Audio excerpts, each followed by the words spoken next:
Bonjour à toutes les deux. Alors aujourd'hui, je suis très heureuse qu'on reçoive Isabelle Coupeau. Alors Isabelle Coupeau vient d'écrire ce livre qui n'est pas son premier, hein. Celui-ci, c'est Intuition et médiumnité. Bonsoir. Et c'est vraiment un livre enfin, on va en parler plus en détail autour de tout votre parcours et tout ce que vous avez à transmettre. Et Elodie est là avec nous donc Elodie alors, ce qui est très intéressant, c'est qu'on fait un tour de France à l'international, puisque vous êtes Isabelle en Corse. En Euh, Corse en ce je moment, suis à oui. Paris et Elodie, donc, qui est énergéticienne et prof de Qigong, est en Espagne. Et donc, Bonsoir c'est assez Elodie, intéressant. enchantée. Bonsoir Isabelle, enchantée. C'est comme on va pouvoir donner avoir un petit mélange des énergies entre les différents lieux. Alors, il ne faut pas faire d'amalgame parce que les gens pensent déjà que je suis corse. Donc, il faut bien dire que je suis de passage en Corse. J'ai des origines corse, mais je suis varoise. De Voilà, hier, c'est hein, important. ça? Ouais. Je suis héroise, oui, exactement. Alors, vous êtes parapsychologue, vous dites teacher healer, j'aime beaucoup, et médium humaniste, j'aime beaucoup aussi parce que ça veut dire qu'il y a de la sensibilité dans ce que vous faites.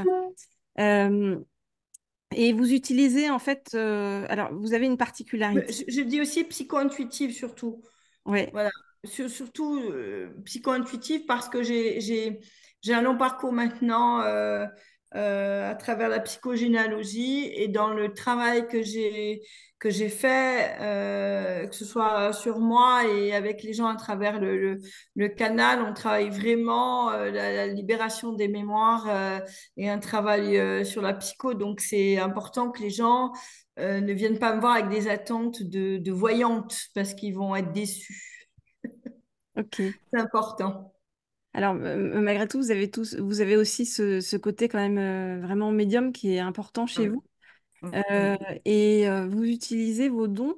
C'est l'une de vos particularités, hein. On va se retrouver comme dans la série Medium, justement, où vous utilisez vos dons en fait depuis 15 ans pour des missions de recherche de personnes disparues ou de suicidées au cœur d'enquêtes policières. Oui. Et vous dites que vous avez participé à des affaires qui ont été résolues à 93%. Il y a même eu Oui. un reportage sur vous, sur Oui. M6, où Oui. vous avez résolu une affaire en direct, Oui. trouvé. Voilà. Est-ce que vous pouvez nous raconter un petit peu ça et comment ça se passe? En fait, le reportage n'était pas sur moi, le reportage était sur la PJ des mineurs réalisé par Isabelle Cotenceau pour Zone interdite sur M6. Et puis, un beau matin, je me suis réveillée et j'avais roulé la veille puisque je faisais un déménagement pour un membre de ma famille. Et on s'était couché tard et je me suis réveillée à 9 heures du matin et mon mari était en train de regarder les réseaux sociaux, Facebook, pour pas citer. Et il voit un appel à disparition avec des demandes de témoignages, etc. Et puis il me dit, t'as vu, t'es au courant? Je dis non. Et puis il me montre la photo et là, j'ai des informations qui arrivent directement. Donc je note, je prends un papier, puis j'ai des informations extrêmement précises de géolocalisation, comme j'ai régulièrement dans les enquêtes. Et donc, j'appelle un des pompiers avec lequel j'avais déjà travaillé et collaboré sur d'autres enquêtes. Et je lui dis, c'est toi qui va y aller. Et il me dit, non, c'est pas moi qui suis sur l'enquête. Je lui dis, mais écoute, c'est toi, je vois ça, je donne tous les détails de ce que je vois. Et au final, je me suis retrouvée à être appelée quelques heures après sur le terrain et retrouver cet adolescent qui était tombé d'une falaise. Et effectivement, il y avait l'équipe d'M6 qui était en train de filmer un documentaire sur la PJ des mineurs de Toulon. Et donc, comme ils ont filmé mon intervention, ça s'est passé comme ça. À l'époque, on n'a pas accepté que mon nom soit mis, puis je ne souhaitais pas vraiment. Donc, ce n'est pas un documentaire sur moi, c'est important de comprendre que c'est sur la PJ des mineurs et sur la police judiciaire de Toulon qui était mise en avant, et je suis dedans. Il y a eu d'autres documentaires qui ont été faits sur moi, hein, avec France Télé, etc., et d'autres médiums, et où on parle aussi encore de mes interventions pour les polices judiciaires. Et la particularité, c'est que je suis, pour l'instant, la seule en France à être intervenue au cœur des enquêtes, sur le terrain, pour retrouver les corps, parce que je suis comme une boussole et ça va très vite. Il y a encore beaucoup de résistance. C'est douloureux pour les familles, pour les parents. Je ne peux pas intervenir pour les familles directement. Pourquoi? Parce qu'il faut être quand même très honnête. Euh, on peut se tromper, je peux me tromper, je préfère me tromper avec les gendarmes et les policiers qu'avec les familles, parce qu'imaginez-vous qu'un jour je dis ça à quelqu'un, il est mort et on le retrouve vivant, je reste humaine, et il faut quand même rester bien les pieds sur terre, et je veux pas jamais ne commettre et porter cette responsabilité-là. Donc c'est pour ça que je préfère intervenir avec eux plutôt que de répondre aux familles et de leur dire après, si vous voulez, quand ça fait des années qu'ils cherchent quelqu'un qui a disparu, je peux accepter de Oui, travailler avec eux parce qu'ils se disent, effectivement, on a peu de chance de le retrouver vivant. et c'est Mais notre dernière chance. quand ça vient d'arriver, c'est insupportable, et pour eux et pour moi, et c'est pas mon métier. Moi, j'ai cette capacité, je veux bien aider, rendre service, parce que c'est totalement bénévole, et ces interventions-là sont totalement bénévoles. J'ai maintenant une équipe de pompiers, de gendarmes à la retraite, de gendarmes encore en activité qui m'aident, et je vais être entourée de gens purement pragmatique et bien centré pour m'aider pour les recherches. Mais par contre, je ne veux pas faire de mal encore plus que ce qu'ils sont en train de traverser. Donc, je les préserve avant tout, et je me préserve. Et comment ça se passe alors en fait euh, quand vous êtes comme ça sur une affaire, vous disiez tout à l'heure que c'est à partir de photos comment ça se passe que tout à coup vous avez des flashs ou Alors moi, pour moi, il y a cinq sens, hein, je le dis souvent: clairaudience, clairvision, clairolfaction, clairconnaissance et clairsenti. J'ai les cinq depuis petite. C'est pour ça que j'en parle dans mon livre, et j'explique comment ça fonctionne, parce que je suis habituée à travailler avec les cinq depuis petite. Il y en a deux autres, mais en tout cas, c'est les cinq premiers que j'utilise c'est déjà pas mal? très facilement. Oui. Et après, il y a la claire matière et la claire sagesse. Donc, du coup, je travaille avec ces cinq sens dans les enquêtes.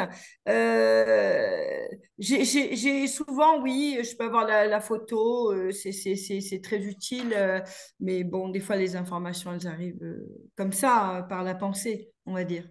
C'est une pensée que j'entends, et après, je sens dans mon corps. J'ai des visions sur là où peuvent être les disparus. Je peux avoir des parfums, des odeurs, des ressentis dans mon corps. Et c'est complet, en fait. Tant que c'est pas complet, on va dire que j'y vais pas. Voilà. Est-ce que, il y a un GPS intérieur où vous géolocalisez c'est-à-dire on va vous dire C'est ce vraiment que un endroit j'explique très dans précis? mon premier livre, en fait. Ouais, C'est ce que j'explique dans le premier livre, dans le quatrième quatrième jour. jour, où je raconte les deux enquêtes. Et dans ce premier livre, j'explique comment je fonctionne, en fait. Ce qui me permet, je pense, entre guillemets, d'aller plus loin. C'est que quand j'arrive sur le terrain, je me relie au niveau du cœur avec ces unités de police et ces gendarmes et ces pompiers. Et du coup, ça monte ma fréquence, et ça me permet d'être guidée, auto-guidée, en fait. C'est ça qui m'a permis d'aller plus loin, c'est que j'ai les informations, et après je me relie à cette force-là, et ça me guide, en fait. Mais je sais d'avance si je peux y aller, si sur le terrain je vais trouver ou je vais pas trouver. Je le sais quand je suis chez moi, je sais si je vais trouver ou pas trouver. Si, entre guillemets, quand j'arrive, souvent les pompiers sourient, ils disent c'est bon, on est plié dans une heure, on est tranquille, on est pédard à la maison. Il y a des petits sourires en disant ouais, ça va faire vite. Des fois, je leur dis non, les gars, ça va prendre du temps. Mais généralement, quand je viens, je sais, ça peut paraître prétentieux, c'est ce qui s'était passé avec l'équipe de télé quand je suis arrivée. Les journalistes ne me croyaient absolument pas. Et Isabelle Contenso, elle avait un petit sourire sur le coin en disant bon, bah, bon, c'est un peu prétentieux, mais vous êtes sûr quand même, vous allez le trouver et tout. Je dis bah, écoutez, je suis là pour ça. Donc, et c'est vrai que ça paraît prétentieux parce que ça Non, vient non, c'est de nulle part. Ça vient de nulle part, mais quand je une suis guidée, capacité. voilà. Voilà. Quand je suis guidée, c'est au service. Je mets mon don au service de la réparation du deuil pour les gens qui ont besoin dans mon métier.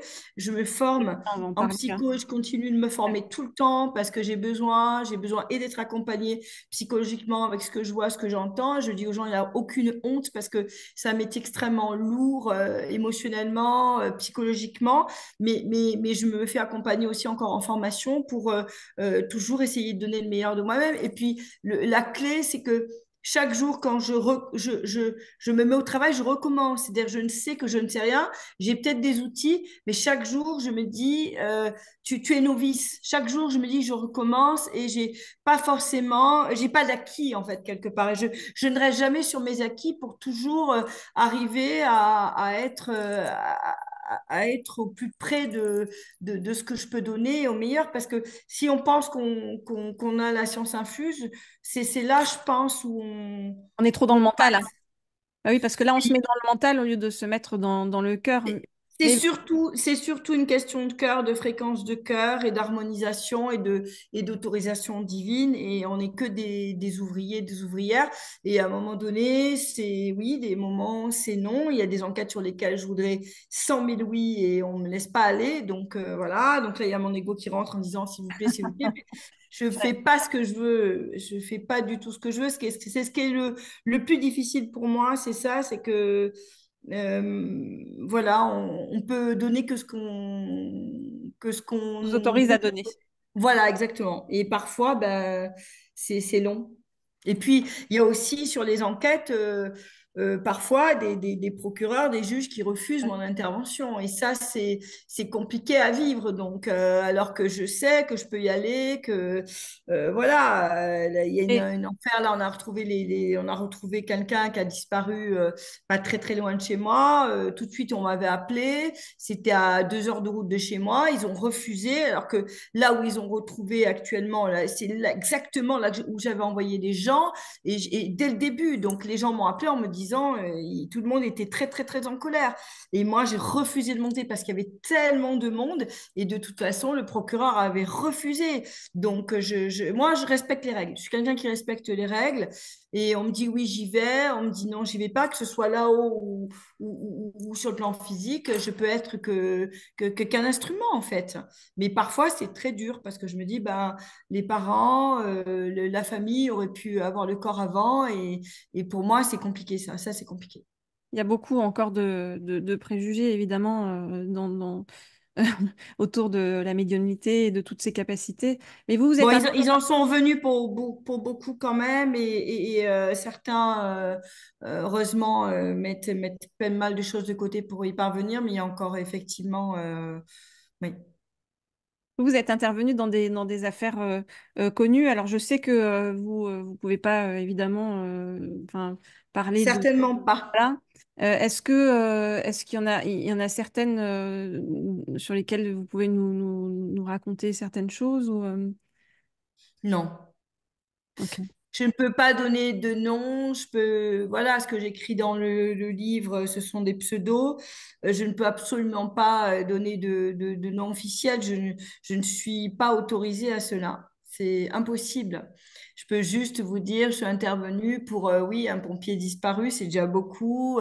Un enfant qu'on a retrouvé au pied d'une falaise, voilà, du Mont-Faron. Si vous tapez, vous trouvez tout de suite. Mais je ne peux pas révéler les noms. Après, sur les dernières enquêtes, je peux vous dire qu'il y a 3 grosses enquêtes françaises actuellement sur lesquelles voilà, on communique beaucoup. Il y en a 2 où j'ai été contactée très, très, très vite et dont une où c'est la famille qui m'a appelée un petit peu après.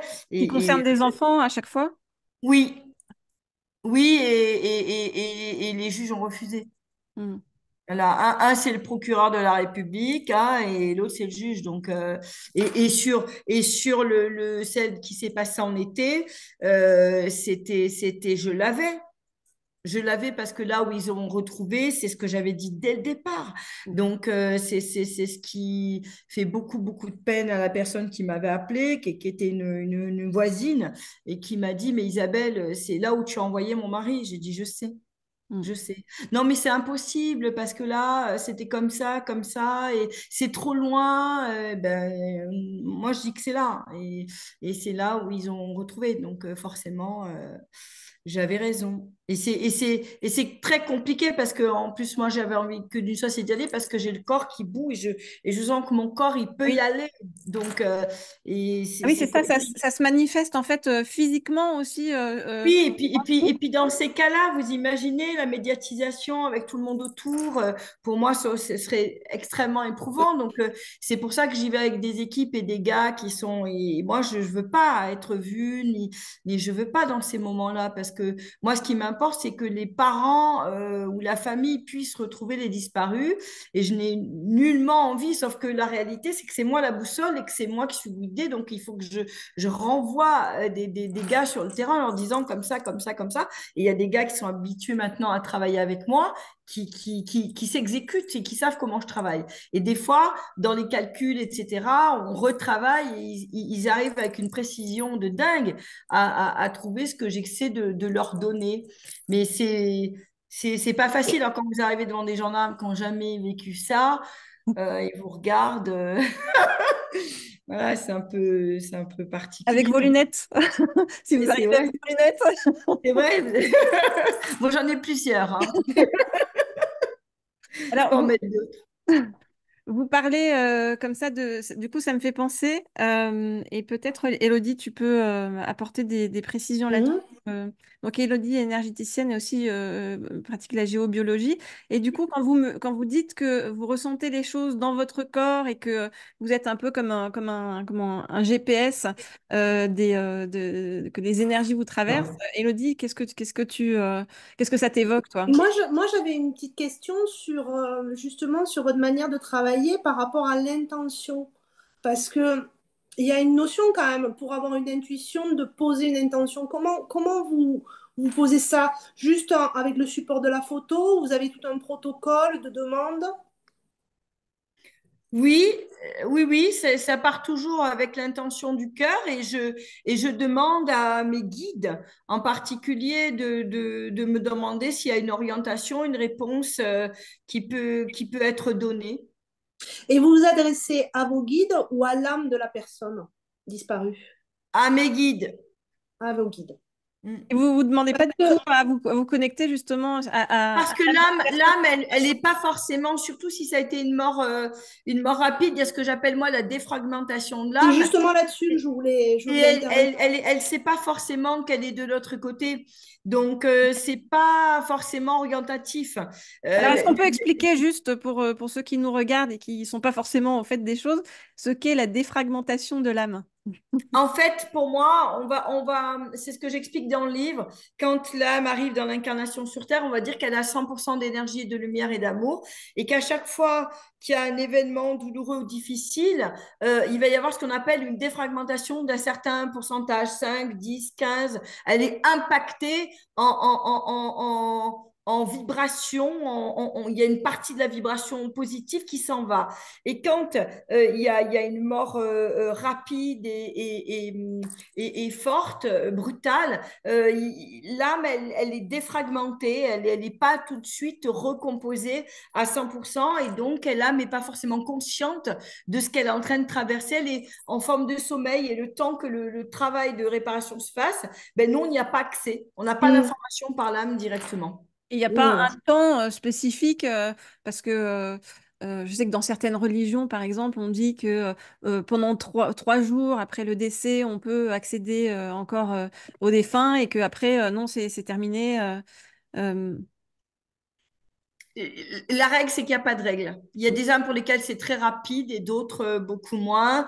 Je suis assez épatée quand je vois sur les réseaux sociaux, suite à la disparition de femmes qui ont vécu des féminicides ou autres, où les gens disent, elle me parle, elle me hante, elle vient, elle me dit ci, elle me dit ça, j'y crois absolument pas. Voilà, pour moi, c'est un fantasme, c'est un délire. comment on appelle ça, les délires, ça, c'est une forme Paranoïaque. spirituelle. Comment? Ouais, c'est une forme de délire mystique, hein. Voilà, j'appelle ça un Mm. délire mystique, mais c'est un désir fantasque. Mais c'est pas du tout la réalité de ce qui peut se passer. En tout cas, pour des choses concrètes, pour moi, ça prend du temps. Et avant qu'une âme qui est morte de façon violente et brutale, on arrive à avoir des informations, vaut mieux s'adresser au guide que Mm. à l'âme parce que c'est pas possible. Pour moi, c'est impossible. Mm. Mhm. Parfois, des âmes qui sont mortes d'accident de voiture, on les a pas tout de suite, hein. Mhm. Mm. Et dans votre livre, que je remonte ici, dans votre livre, donc Intuition et médiumnité, vous expliquez aussi hein, comment on fait pour se connecter aux défunts. Vous parlez notamment des prérequis qui sont bah, le bon équilibre émotionnel, la méditation. En effet, Elodie, poser une intention bienveillante. Vous dites qu'il faut éviter tout ce qui est technique de mentaliste. Et même vous donner des petites choses comme utiliser de l'huile de citronnelle ou de lavande ou pour dégager les fréquences ou demander l'aide de certains archanges comme Aziel ou Zadkiel. C'est ce que vous faites donc systématiquement lorsque vous vous connectez aux défunts? Oui, oui, alors les huiles essentielles, pas souvent. J'ai souvent des sprays, je fais des sprays à base d'huile essentielle pour m'aider énergétiquement, pour remonter ma fréquence. Mais Mais oui, vous en servez comment en fait des sprays c'est-à-dire que je les avant mets de sur vous les connecter, mains, je les mets sur l'aura, principalement sur mon aura, où je peux la poser sur des chakras, mes chakras racines, le troisième œil. Voilà, et puis il y a pas mal d'huiles, hein. J'ai étudié les huiles essentielles, particulièrement en Suisse, avec je dirais puis, des médecins, hein, des gens qui ont, je dirais, une belle connaissance sur les huiles.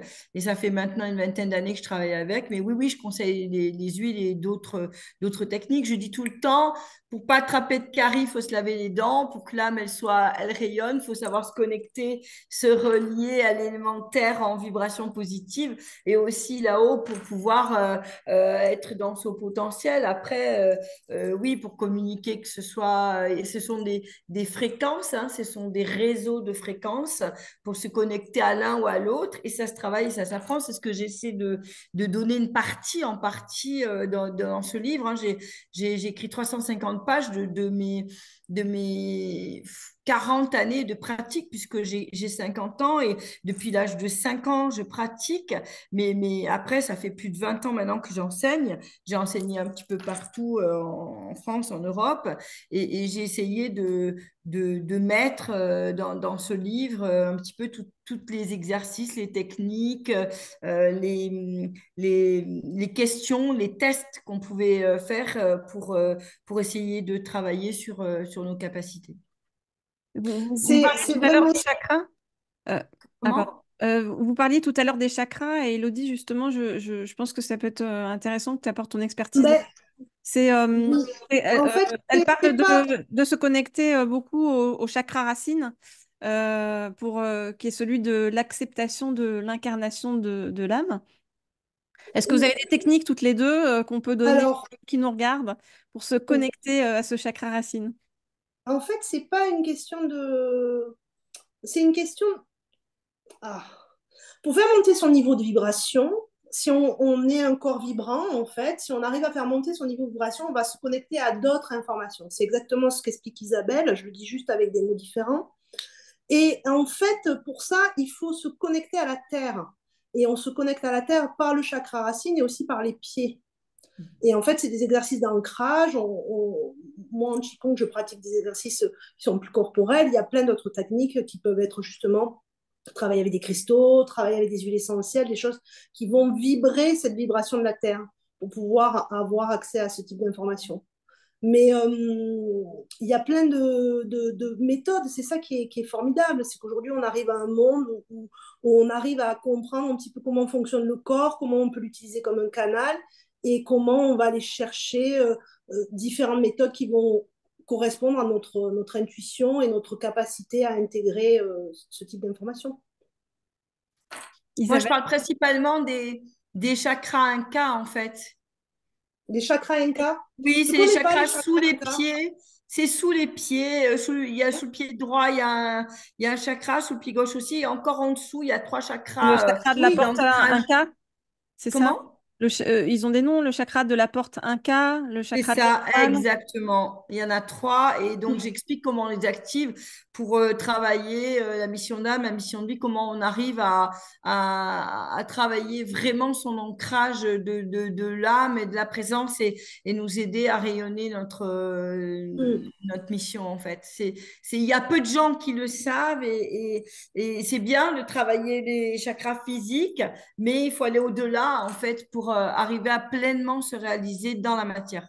Oui, on parle tout le temps des 7 chakras principales, mais il y en a beaucoup plus. Exactement. Il y en a Il y combien a en tout des les chakras? chakras en dessous du corps et les Mm. chakras au-dessus du corps.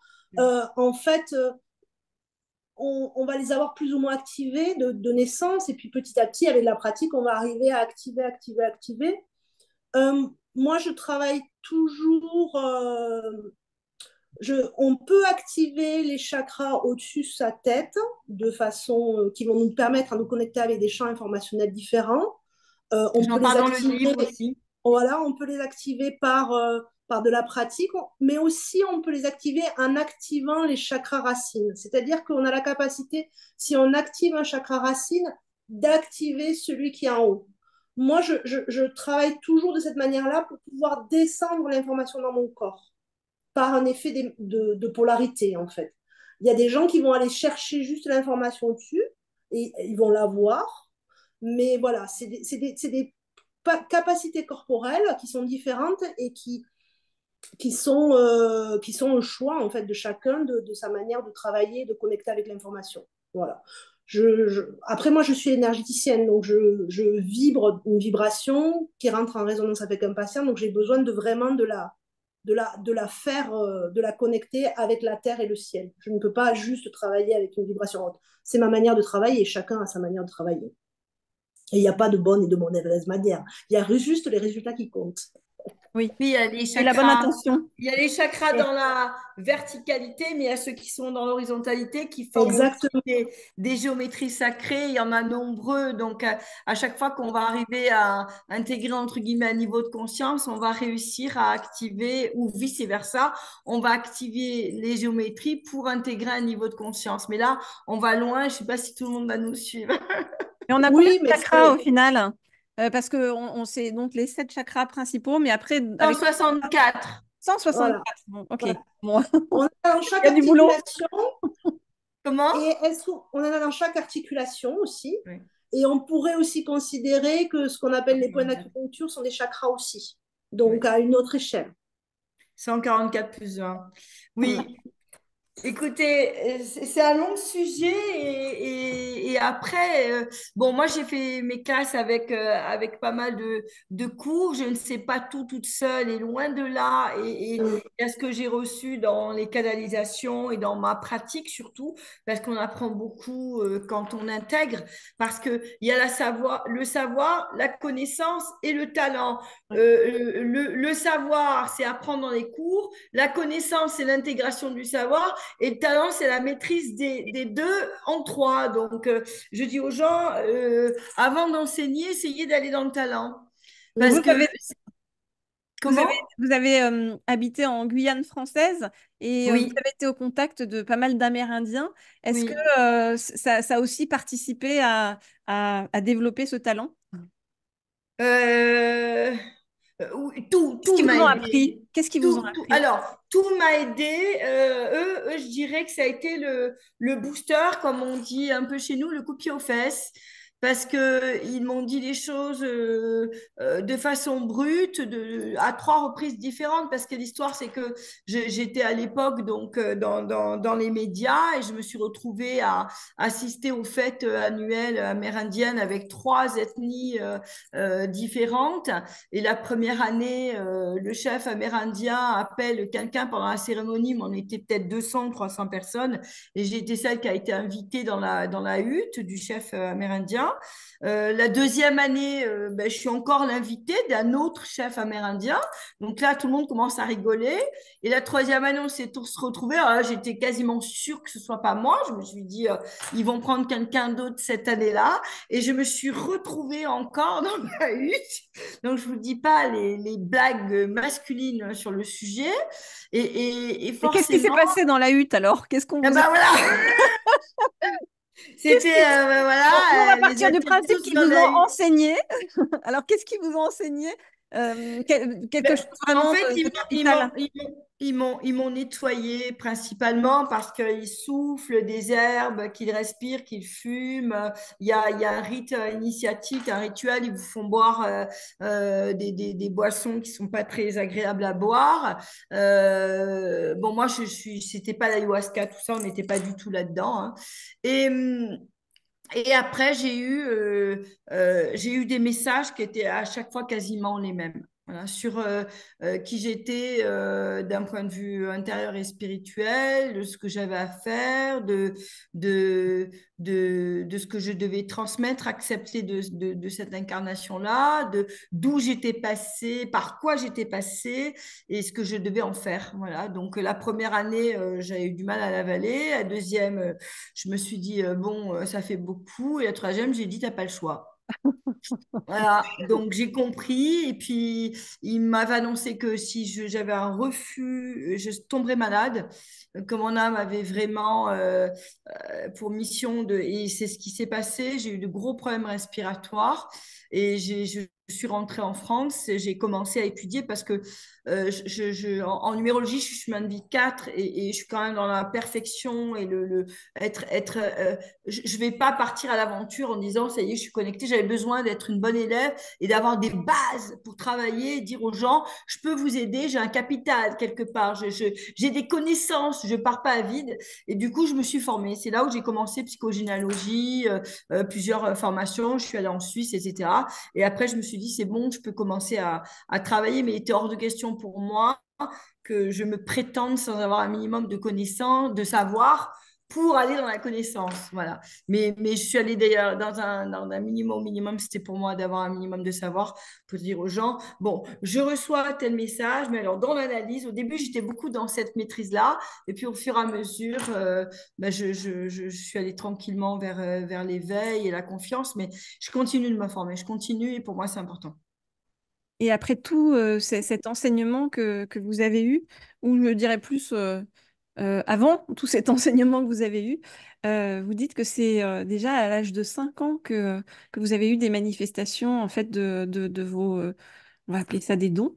Ça s'est passé comment? Je dis plus des capacités, des capacités du cerveau droit. Comment ça s'est passé à l'âge de 5 ans? Oui. Qu'est-ce qui vous est arrivé en fait pour que vous ayez des phénomènes Je voyais les défunts. hormonaux. Ok. Je C'est-à-dire, voyais les défunts. vous les Je voyais voyez des... physiquement, c'est-à-dire vous voyez dans votre chambre par exemple Oui, des oui. gens. J'étais capable de décrire, de donner des prénoms, de décrire la personne physiquement, de raconter son histoire. J'entendais des pensées. Il me parlait à l'oreille, c'est comme s'il me parlait à l'oreille. J'entendais ce qu'il pense, ce qu'il dit, ce qu'il voulait transmettre. Après, c'est ce que j'explique à chaque fois, hein, c'est que généralement, quand on capte jeune, on capte à travers notre propre niveau émotionnel. Donc, on chope des choses assez lourdes ou des trucs un peu particuliers. Donc, c'était un peu terrorisant, petite, de parler avec des morts qui avaient parfois des énergies un peu lourdes. C'est pas toujours facile. Donc, Et vous le racontiez à votre entourage, vos parents? à mon père, Ouais. moi, j'ai été séparée de ma mère à l'âge de 5 ans. Et j'ai été donc élevée par mon père.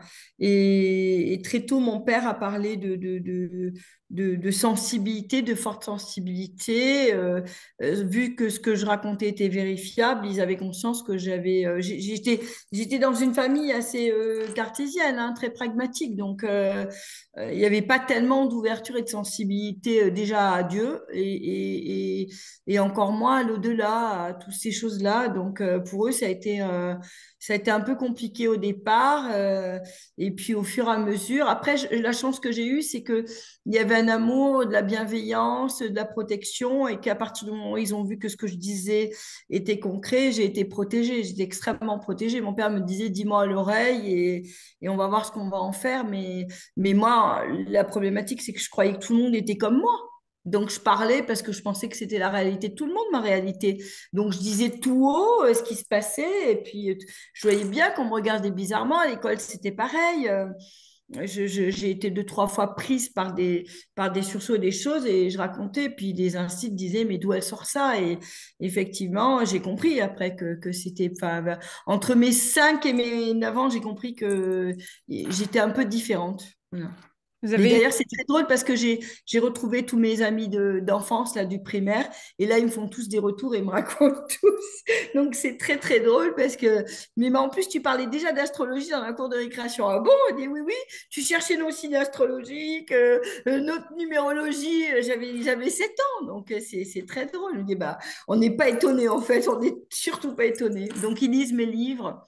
Voilà, ils partagent, ils lisent, ils viennent me voir maintenant, on discute et voilà, c'est un beau partage.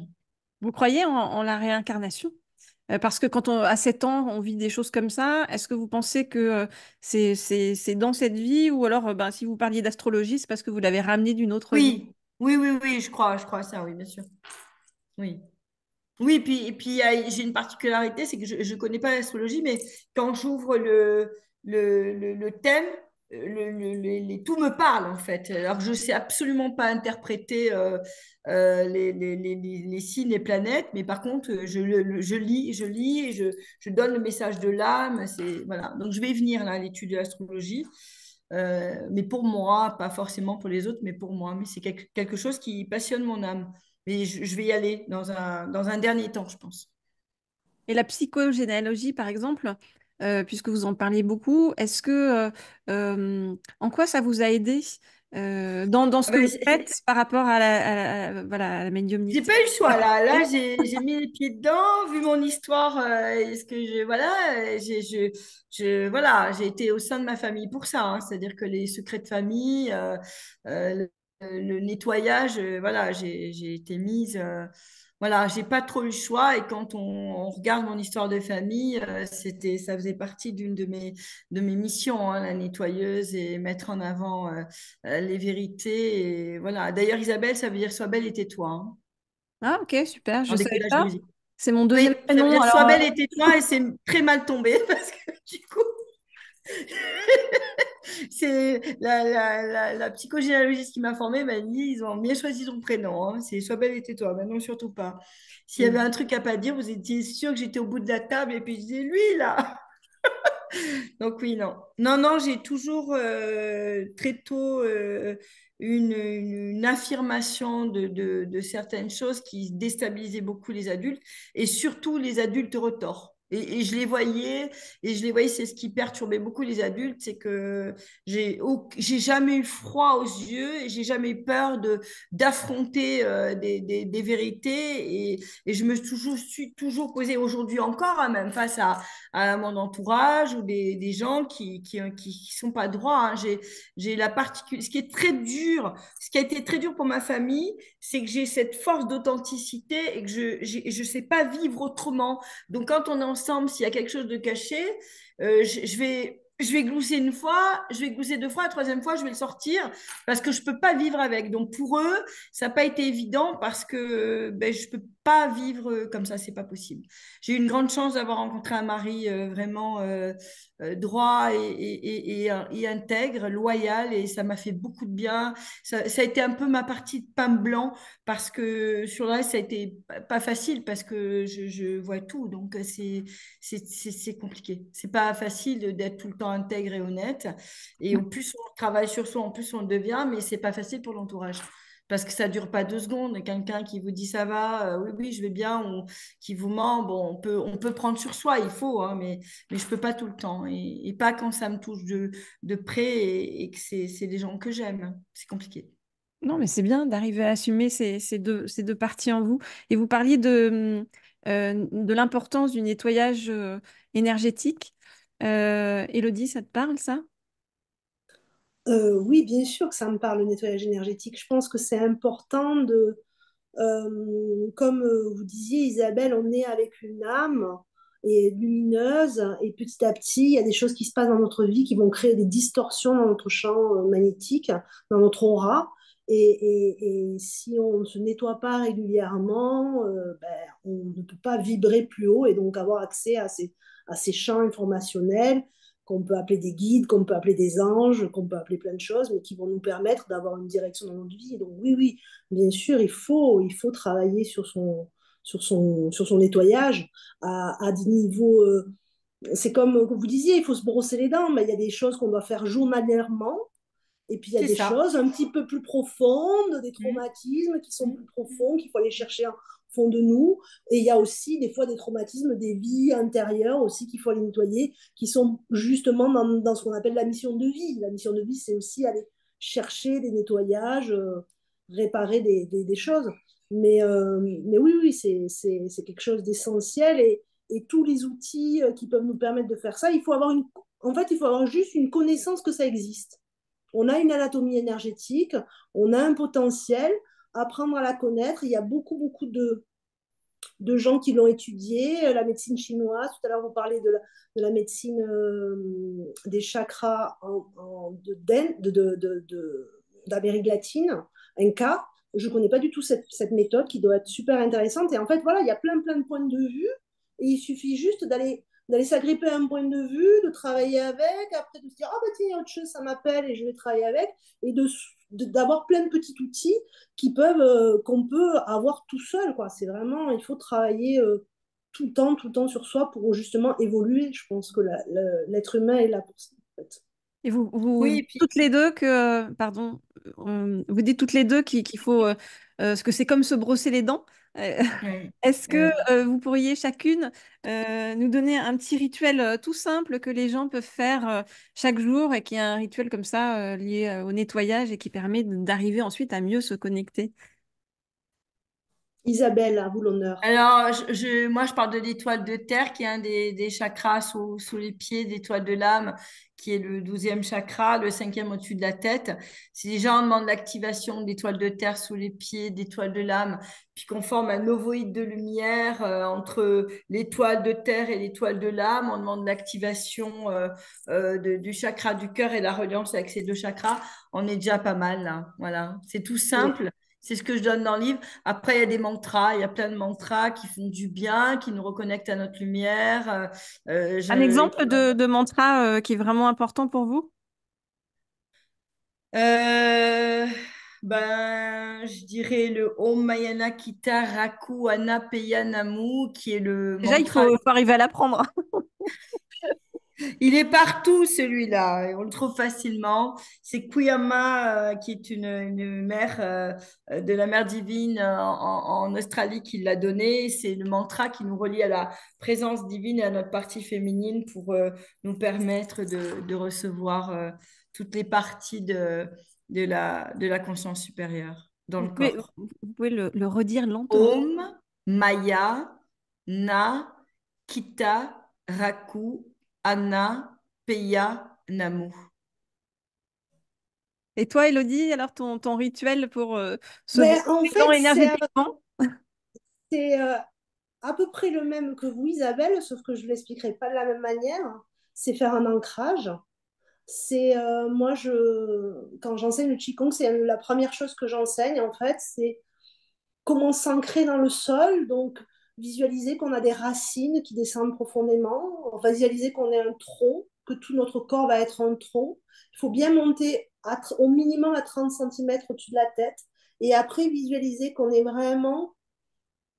a des branches, qu'on est comme un arbre. Et en fait, cette manière, on se connecte à l'énergie du ciel, on se connecte à l'énergie de la terre, et en fait, on va respirer avec cette visualisation qui va nous permettre de créer un ancrage.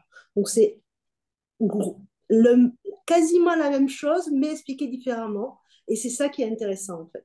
Bon, on va en faire un le matin et un le soir. Celui Voilà. d'Isabelle le matin, Exactement. celui d'Elodie le soir. Oui, et puis demander le soir aussi avant de dormir de recevoir de sa présence divine et de ses êtres de lumière. Et surtout, travailler la gratitude. Parce que Mm. si on travaille la gratitude tous les jours pour ce qu'on a expérimenté, qu'on remercie, les choses, elles sont différentes pour nous à l'intérieur et pour notre quotidien. Je sais que beaucoup de personnes souffrent sur cette terre.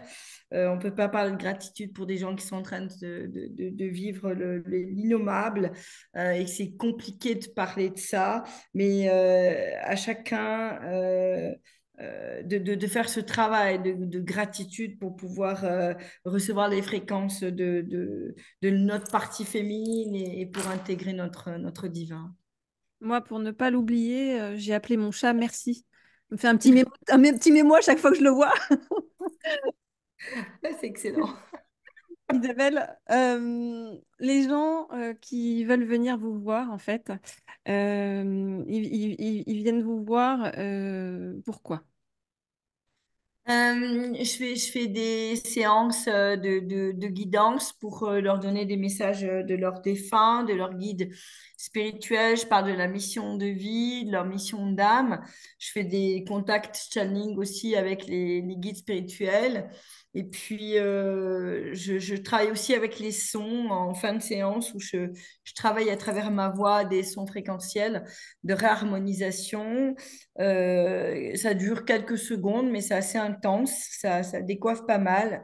Je fais en distance, souvent à distance. J'en ai quelques-uns à distance, très peu. J'ai fait de moins en moins de séances individuelles parce que ben, ça fait plus de 20 ans et que j'aspire maintenant à un peu de repos où je reprendrai un petit peu plus tard. J'écris beaucoup, je fais beaucoup de choses. Je fais aussi une série documentaire dont on va démarrer le tournage dans peu de temps pour transmettre sur le plan collectif. Je travaille un peu plus sur le plan collectif maintenant qu'avant. J'ai beaucoup travaillé sur le plan individuel, mais c'est tellement bon les rencontres avec les gens. C'est tellement bon de voir les gens repartir avec du sourire et un peu d'espoir que je continue. Et puis quand je fais des conférences, généralement, derrière, pendant trois jours, je reçois quelques personnes, je dirais les plus urgents, ceux qui ont plus besoin, mais ça, c'est pas moi qui décide. C'est eux. On peut vous retrouver donc sur votre site. Vous pouvez nous redonner l'adresse de votre site? Alors, c'est tout simplement isabellecoupeau.com, Coupau. Ben, on trouve facilement sur Internet. Oui, moi je vous ai trouvé très facilement. Alors, je rappelle votre livre Intuition et médiumnité de Isabelle Coupeau, qui est sorti aux éditions Exergue. Voilà, bah, alors, un petit mot de la fin chacune. Élodie? Ben, merci pour cette belle rencontre. C'est toujours très agréable d'entendre parler des gens de leur métier quand ils sont passionnés. Merci à vous deux pour cet échange et ce partage. Et puis, c'est toujours très intéressant quand on vibre dans la même fréquence du cœur. Merci à toutes les deux. C'est moi qui vous remercie. Et puis je vous dis à bientôt. Merci. Au revoir. Merci. Au revoir.